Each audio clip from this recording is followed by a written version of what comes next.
Do you have eyes to see and ears to hear? In Matthew chapter 13, Jesus begins teaching in parables, these short fictional stories that are kind of like a Rorschach test for those whose hearts are calloused.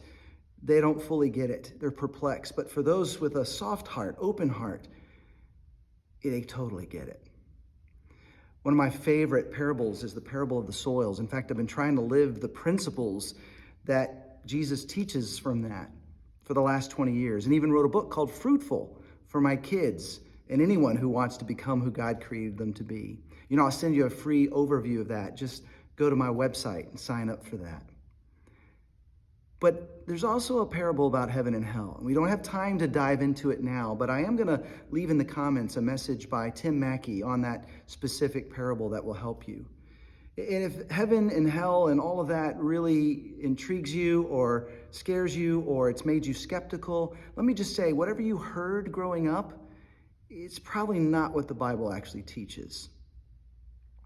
But Jesus points out to the people that are there listening, and to those of us reading, that you have eyes that can see and ears that can hear.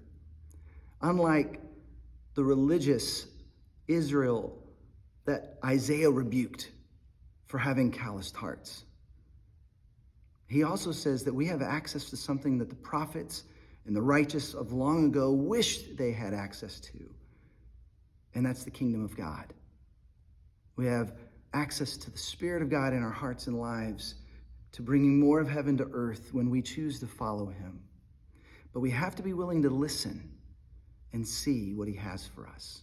What does God want you to do today?